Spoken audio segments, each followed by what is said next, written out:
Bonjour, c'est Jean-Luc de Gemili. Ouais. Donc aujourd'hui, j'aimerais vous parler affaires. Ok? Beaucoup d'entre vous aimeraient commencer des affaires. Vous aimeriez vous lancer à faire quelque chose, soit de petit, soit de grand, mais vous ne savez pas comment faire, par où commencer, qu'est-ce qu'il faut avoir, quelles sont les étapes des affaires, parce que peut-être vous avez une autre formation, vous avez fait autre chose, pas nécessairement les affaires. Ou beaucoup d'entre vous ont fait des affaires dans le passé, mais ça n'a pas marché. Et vous aimeriez vous lancer encore, mais être mieux préparé. Alors moi, j'aimerais vous parler d'un produit que j'ai mis sur Amazon et qui se vend très bien. Et j'aimerais partager avec vous vraiment à l'arrière comment ça se vend, comment j'ai fait et quels sont les résultats aujourd'hui.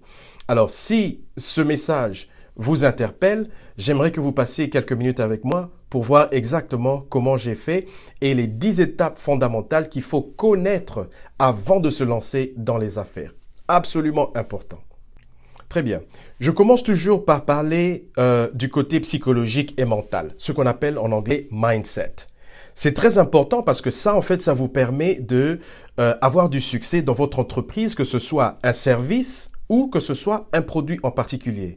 Donc, vous devez vous préparer mentalement et psychologiquement et comprendre les efforts qu'il faudra fournir pour avoir de la réussite. Parce que les affaires, c'est pas facile. Si ça l'était, les oui business qui ouvre et qui échoue sur 10, normalement, seraient tous en réussite, n'est-ce pas? Et ne seraient pas en faillite. Alors, j'aimerais vous parler de ça parce que ce ne sera pas une entreprise facile. Elle sera difficile, mais ce n'est pas impossible. Et c'est possible d'y arriver. Et à la fin, je vais vous parler de comment est-ce que mentalement, le déclic dans ma propre vie m'a emmené de 700 $ dans mon compte en train de travailler 2 jobs et en train de faire des études à 100 000 $ en un mois dans mon compte. Ok? Voilà pourquoi c'est important de commencer par le mental et le psychologique. D'accord? Ce ne sera pas facile, mais ce n'est pas impossible. Préparez-vous à avoir des hauts et des bas. Préparez-vous à avoir des combats. Préparez-vous à avoir de la négativité. Préparez-vous à avoir des matins et des jours où vous n'allez pas ressentir cette envie de vous lever.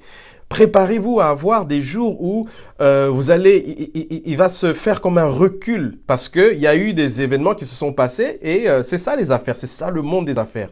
Alors il faut vous préparer en fait à toutes ces éventualités bien avant de commencer. Donc se mettre en tête qu'on commence, c'est pas pour s'arrêter à mi-chemin mais c'est aller jusqu'au bout. Voilà, donc sans plus tarder, on va entrer dans le vif du sujet. D'accord. Alors là, vous remarquerez mon nom tout à droite, en haut, le nom du produit, Comfort Oil, et puis l'image que nous avons faite, ainsi que les autres images que nous avons faites pour les clients qui viennent sur la page Amazon. La deuxième page, vous pouvez remarquer le nombre de produits disponibles, donc 9900 et quelques, le nombre de fois que ma page a été visitée, donc 652, juste les 30 derniers jours, donc les derniers mois. Au-dessus, vous voyez le nom évidemment Chosen Concepts, donc le nom de la compagnie. Et sur cette page, vous remarquez le nombre des vendeurs qui achètent, le prix évidemment que nous avons établi. Donc ça a commencé à 9 $, maintenant c'est à 20 $ et on est revenu sur 9. Et tout ce qui a été livré aux clients. Et puis voilà, donc sur cette page, vous remarquerez au bas, c'est 1, 2, 3, 4. Donc il y a plusieurs pages en fait. Donc c'est pour montrer que le produit a été très bien vendu. D'accord?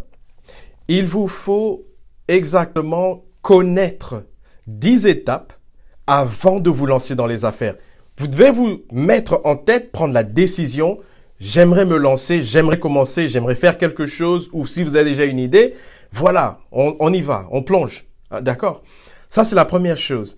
Mais deuxièmement, vous devez connaître ces 10 choses avant de vous lancer. Ce sont des choses qui sont fondamentales, qui sont essentielles pour commencer les affaires, que ce soit un petit business, comme on l'appelle, ou un grand business, que ce soit pour la maman qui veut vendre les mèches ou vendre son poisson ou vendre son make-up, d'accord, à la personne qui a un projet de vendre de l'immobilier, des voitures ou que ce soit quoi. Donc, c'est un produit ou un service, mais il faut avoir ces 10 étapes fondamentales. La première, c'est l'opportunité en soi-même, d'accord? Elle doit être claire. Et elle doit être bien définie, elle doit être assez courte pour que votre acheteur vous comprenne en un peu de temps. Par exemple, une de nos branches à Gemili s'occupe du côté marketing. Ça veut dire quoi? On crée la plateforme digitale pour les gens, pour les business qui veulent enseigner en ligne, qui veulent vendre des produits en ligne, qui veulent faire toutes sortes de choses en ligne. On le fait en 7 jours ou moins. Donc, ça veut dire on a un business qui s'appelle Digital in 7 days or less, or it's free. Donc, ça veut dire on peut vous rendre digital en 7 jours ou moins. C'est ça l'opportunité, aussi simple. Deuxième chose qu'il faut connaître, c'est votre audience, votre marché, vos acheteurs en fait. Ils sont où exactement? Ok? Ils achètent quoi comme produit aujourd'hui? Numéro 3, il faut faire une étude du marché. Ok? Certains appellent ça étude de faisabilité. En effet, il faut en fait comprendre le marché dans lequel vous vous lancez. Au numéro 4, ce que nous avons, c'est le marketing plan. Ok? Donc, votre plan de marketing. En fait, ça, c'est quoi? C'est simple. Souvent, les gens se compliquent un tout petit peu. La vente et le marketing, c'est en fait la façon dont vous allez écouler votre produit ou vous assurer que votre service est connu. Ok? Et que les gens achètent. Numéro 5, c'est savoir ce que j'appelle your timeline deployment. Ça, c'est le temps que ça prendra en fait pour livrer le service ou le produit. Numéro 6, important de savoir ce qui s'appelle your financial summary. Donc, ça veut dire ça, c'est mes finances. Ok? Et les finances ont 3 secteurs. Numéro 7, toujours sous la rubrique finances, c'est important de savoir les finances requises pour aller de l'avant. Ça veut dire j'ai peut-être 5 000 $, mais ça va pas être suffisant, par exemple, pour que mes affaires aillent de l'avant. Et j'ai besoin des investisseurs. Numéro 8, dans la rubrique Finance toujours, il faut savoir vos projections financières. En anglais, Financial Projections. Ok?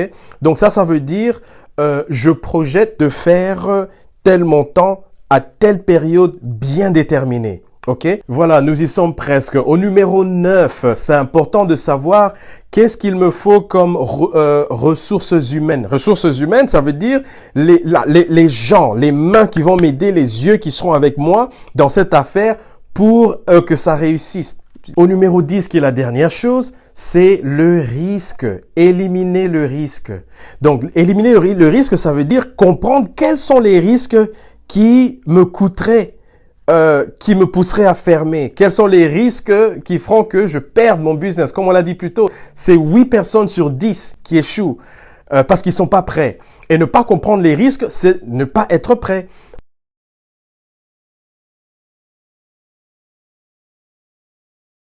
J'ai commencé à vendre ce produit qui s'appelle Comfo Oil. Certains d'entre vous le connaissent bien et d'autres d'entre vous ne le connaissent pas. Ce sera sûrement la première fois. Le nom du produit n'est pas aussi important que ce que nous allons apprendre aujourd'hui. Comment est-ce que je me suis lancé dans ce produit? J'étais en voyage d'affaires en République démocratique du Congo. À l'arrivée, c'était en plein milieu de la pandémie que nous vivons aujourd'hui, la COVID-19. Et pendant que je faisais autre affaire, j'ai remarqué, ma sœur me dit qu'il y a un produit que les gens prennent en général quand on commence à tousser, on commence à sentir les symptômes du Covid. Les gens se mettent à le prendre directement en faisant un service vapeur traitement et tu le fais 1 fois, 2 fois par jour et du coup, ça t'aide en fait à respirer mieux, ça aide les poumons. Vu que moi, je suis toujours monsieur homme d'affaires partout où je passe, je réfléchis toujours en tant que business et en tant que producteur, pas en tant que consommateur. Parce que là, maintenant, il faudra shifter en fait un tout petit peu, ok, votre pensée. Vous n'êtes pas nécessairement un consommateur, donc quelqu'un qui achète, mais vous êtes un producteur, quelqu'un qui produit pour gagner de l'argent. Alors moi, j'ai déjà en 22 ans d'affaires, 23 ans dans le monde des affaires, partout dans le monde, ça veut dire aux États-Unis, en Europe, en Afrique, en Asie, voilà, en Amérique latine aussi. J'ai vraiment ce genre de mindset en fait, où je réfléchis toujours business, je réfléchis toujours comment faire, comment tourner, comment avoir un revenu et comment faire de l'argent. Je connais en fait je connais le monde aux États-Unis, je connais les prix auxquels je peux revendre ce produit et à Kinshasa, ce produit me coûtait à peu près $1. Donc en fait, c'était 30 cents par là, 50 cents, ok? Et ça arrivait jusqu'à à peu près dans les $1 pour avoir une bouteille de Comfo, ok? Je peux revendre en Californie à 10, 15, $20 facilement. n'est-ce pas? Et donc, la marge bénéficiaire est tellement vaste que c'est alléchant. Mais la première cause, c'était aider les gens, évidemment. Quand tu entres dans les affaires, l'une des premières causes que tu dois d'abord te mettre en tête, c'est comment est-ce que mon produit ou mon service aide les gens. Aider d'abord, tu dois résoudre un problème. J'allais résoudre un problème sérieux. Au passage, comme j'allais résoudre ce problème, j'allais aussi réaliser un certain bénéfice. Et c'est comme ça que les business, en fait, commencent. En général, c'est comme ça. Donc, toi aussi, quand tu t'apprêtes à faire tes affaires, réfléchis dans ce sens-là. Sache que tu es en train de résoudre un problème. Alors, allons-y. Je me suis fait une page, ok, digitale. Parce que ça, c'est d'abord la première chose, ok. Aujourd'hui, le monde est digital. Le monde, c'est l'Internet. On était tous bloqués. C'était impossible d'aller nulle part. Tous les magasins partout fermés. Tous les restaurants fermés. Il y avait à peine ce qu'on appelle les business essentiels. Donc, ça veut dire la nourriture qui était restée ouvert. Donc, du coup, il fallait aller en ligne. La première chose que j'aimerais vous dire d'abord, c'est réfléchissez un peu dans ce sens-là. Bien que vous ayez un produit peut-être qui se vend au niveau local, dans une boutique, un magasin, et voilà. Mais réfléchissez aussi au monde digital parce que là, ça vous permet de sortir des 4 murs dans lesquels aujourd'hui vous êtes bloqué. OK? J'ai ouvert une page digitale pour mon produit Comfort Oil que j'allais vendre ici aux États-Unis. D'accord? 2, j'ai ouvert une page sur Amazon. Et ça, j'aimerais vous en parler clairement parce qu'en fait, le vif du sujet, c'est comment faire sur Amazon pour mettre mon produit et le vendre à l'échelle internationale. Et je vais vous aider avec ça. Et notre service, justement, le fait, en fait, aide les gens à mettre leur listing sur Amazon et commencer à faire les affaires. Alors, je l'ai mis sur Amazon. OK, j'ai ouvert ma page aux mains personnelles aussi où je voulais m'assurer qu'on avait une page où on pouvait vendre ce produit aussi. On a commencé à faire ce qu'on appelle les assets digitales. Donc, ça veut dire la vidéo que j'ai faite, l'essai, la personne à qui j'ai vendu les premiers produits, qu'il a essayé. Je vais d'ailleurs vous le montrer aussi comment il l'a fait. Il m'a envoyé sa vidéo. Donc, on a travaillé en fait sur le plan marketing. OK. Après, j'ai étudié le prix pour voir à combien se vendent ce genre de produits sur Amazon pour être compétitif. Il ne faut pas, par exemple, que je sois très élevé dans les prix et finalement les gens n'achètent pas ou non plus. Il ne faut pas être trop bas dans le prix et se dire mais on perd de l'argent, n'est-ce pas? Donc, il faut essayer d'étudier et savoir comment, en fait, quel genre de prix est-ce que je peux mettre qui sera avantageux pour moi. Ça aussi, on le fait. Après avoir établi un bon prix et vous allez voir, j'avais commencé à la hausse, ça s'est très bien vendu et puis après j'ai mis le prix j'ai réduit le prix pour avoir un peu plus de volume et je partage ça avec vous tout de suite. Ok? Avant de se lancer, il fallait évidemment comprendre quelle est la marge bénéficiaire. Qu'est-ce que je vais réaliser en fait comme profit? Ok? La marge bénéficiaire est totalement différente du revenu. Écoutez, quand vous parlez small business, petite affaire, il faut se dire une chose, que vous faites petite affaire, mais c'est comme ça qu'on fait tout. De la manière dont tu fais une chose, c'est comme ça que tu fais le reste. OK? J'ai d'autres affaires que je fais évidemment parce que vendre Comfort, c'est la plus petite chose. Notre business, en fait, il n'est pas à vendre les bouteilles de Comfort. C'est pas ça mon business. D'accord?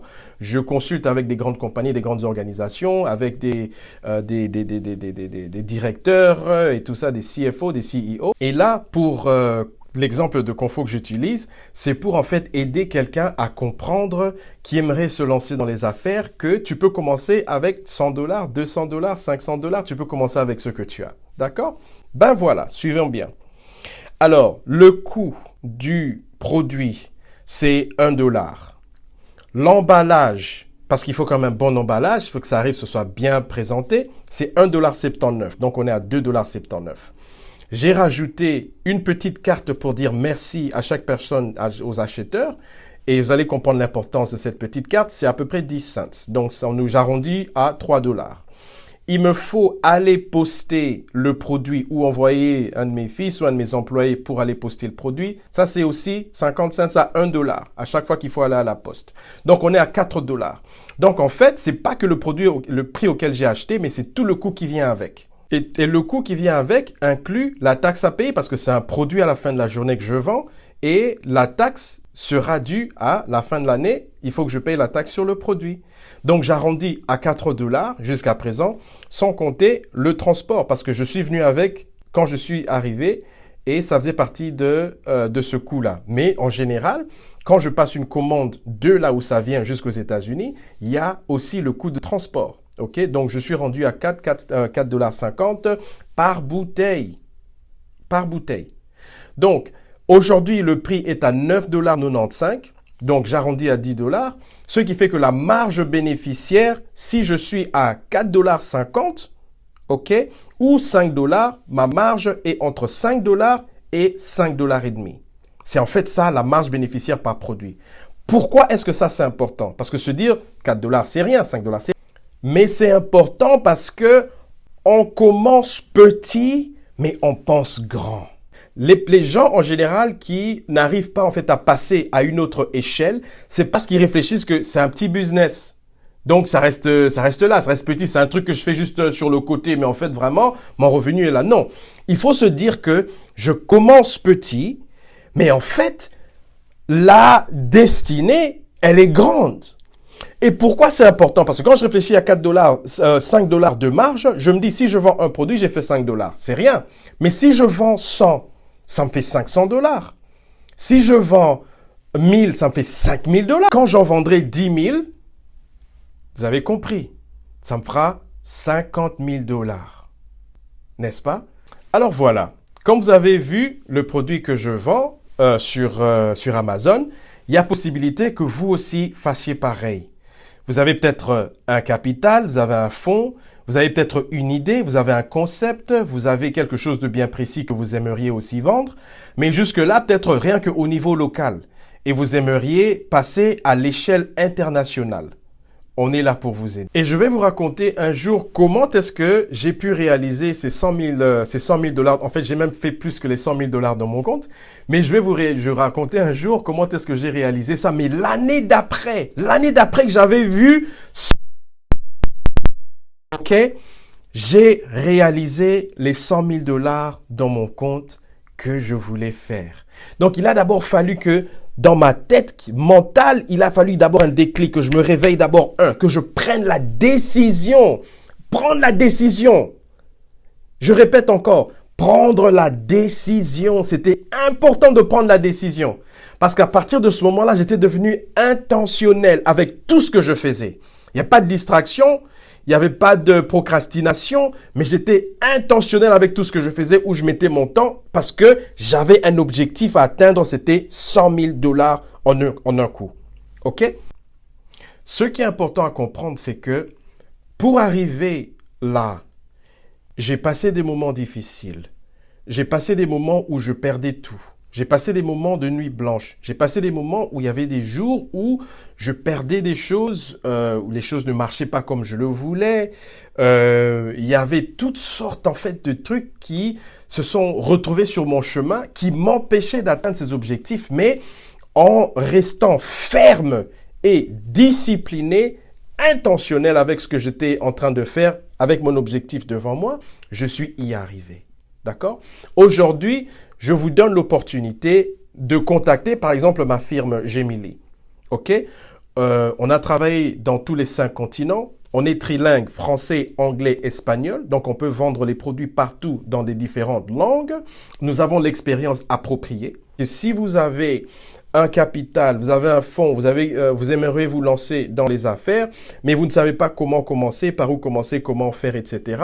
Une firme telle que la nôtre, OK, notre agence, vous aidera à réaliser ce rêve.